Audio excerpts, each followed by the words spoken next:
안녕하세요, 뉴스반장입니다. 그런데 오히려 독재자 문재인이라는 표현을 더 가슴 아프게 받아들이셔야 됩니다.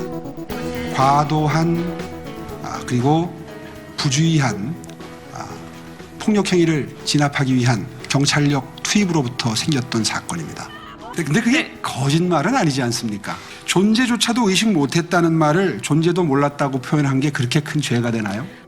제가 좀 반성을 하게 되는데요. 정확한 표현은 제 의식 속에 없었다, 이렇게 표현했으면 참 좋았을 뻔했다는 생각이. 오세훈 국힘당 서울시장 후보가 내곡동 땅의 존재를 알고 있었다는 주장이 제기돼 충격을 주고 있습니다. 그동안 오 후보는 관련 땅의 존재와 위치를 알지 못했다며 모든 의혹을 부인해왔는데요.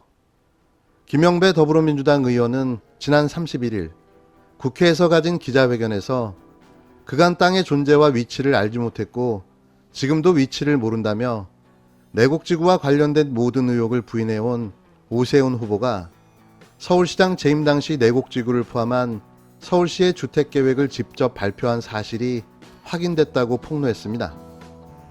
김영배 의원은 증거로 당시 서울신문에 보도된 오세훈 서울시장의 사진과 2020년 서울주택 종합계획을 제시했는데요.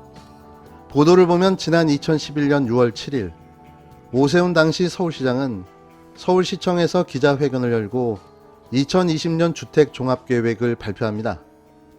당시 서울시는 정비사업, 보금자리 주택 등 택지개발, 도시형 일반 건축이나 공공임대주택 등을 통해 72만 가구를 공급하겠다고 밝힌 바 있는데요.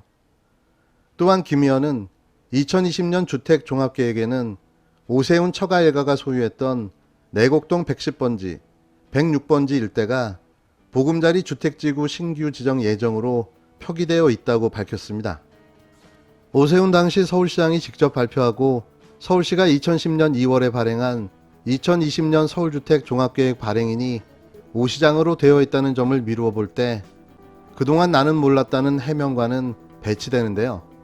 오세훈 후보의 내곡동 논란이 사그러질 줄 모르는 가운데 의혹은 일파만파 계속 커지는 양상인 겁니다.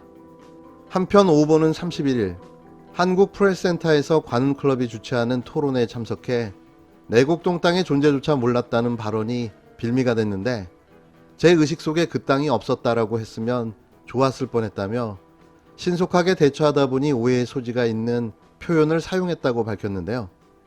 일반 상식으로는 도저히 이해할 수 없는 해명을 한 거죠. 한편의 영화를 보는 것 같습니다. 유주얼 서스펙트.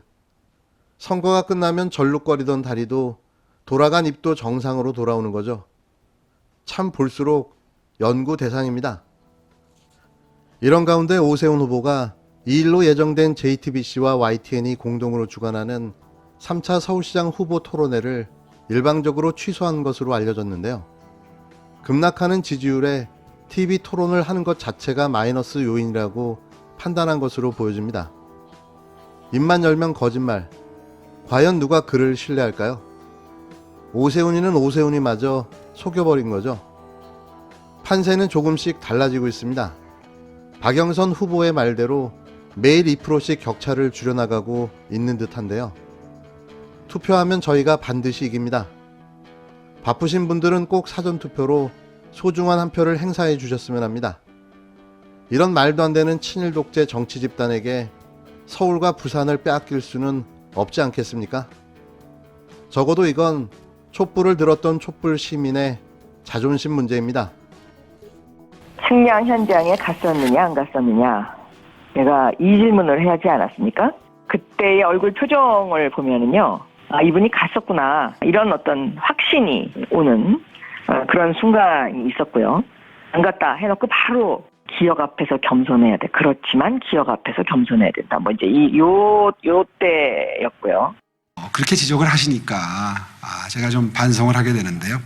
존재조차 몰랐다라는 표현이 빌미가 된 것 같습니다. 정확한 표현은 제 의식 속에 없었다, 이렇게 표현했으면 참 좋았을 뻔했다는 생각이 지금 듭니다. 이 문제가 제기되고 나서 저희 처갓집은 지금 패닉 상태입니다.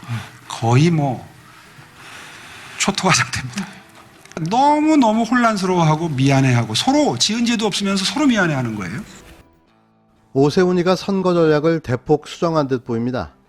4.7 서울시장 보궐선거 공식 선거운동이 시작된 지난 25일부터 31일까지 오세훈 국힘당 후보가 일정을 통해 전한 메시지는 20대 청년, 강북이었습니다. 이는 자신의 취약한 지지층을 보완하겠다는 강력한 의지로 읽히는데요. 5후보는 토론회, 언론 인터뷰, 정책 협약식 등 장소가 고정된 행사를 제외한 일정 36개 중 33개를 비강남 지역에서 소화하고 있습니다. 그의 지지층은 주로 중년 여성들로 5후보의 강력한 우군인데요. 하지만 청년층은 취약지대인 거죠. 이에 전통시장 방문과 청년 관련 일정이 가장 많았는데요. 5후보의 발걸음은 철저히 비강남권에 맞춰져 있었습니다. 25일 0시 광진구 서울 메트로 군자 차량기지 방문으로 선거운동을 시작한 5후보는 사흘 만에 한강 이북에 위치한 자치구 14개를 모두 돌았는데요. 이 기간 5후보는 하루의 첫 일정과 마지막 일정을 모두 비강남권으로 잡았습니다. 그러면서 연일 그는 청년 문제 해결사를 자처하며 유세장에서 청년들에게 마이크를 넘기기도 했는데요. 민주당이 청년들에게 비수만 꼽았다. 절망적인 정치를 보여줬다. 미래 세대의 빚만 떠넘기는 행태에 염증이 났다는 자신을 지지하는 청년들의 입을 통해 문재인 정권 심판론을 부각시키고 있는 겁니다. 물론 짜고 치는 고스톱인데요. 과연 순수하게 참여한 청년이 몇 명이나 있을까요? 여기에 대한 반론도 만만치 않습니다. 자신이 아니라고 주장하면 제가 밝혀낼 재간이 없는데요. 확증 편향쯤으로 말해놓겠습니다. 이런 5후보의 선거 전략은 20대 청년을 선동하고 분노를 이끌어내 마치 미래 세대의 대다수가 현 정권을 심판하기를 원한다는 착시 현상을 만들어내고 그걸 선거운동으로 활용하고 있는 건데요. 이게 일정 부분 먹혔다고 봅니다. 하지만 여기까지인 거죠. 드러나는 양치기 소년과 피노키오식 하이브리드 거짓말, 물타기와 말바꾸기, 선거의 판세가 바뀌기 시작했습니다. 내곡동 셀프 보상 의혹에 대해 거짓말로 국민을 속이려 한 것입니다. 공직에 출마한 후보가 국민을 상대로 거짓말을 한 것은 중대한 결격 사유입니다.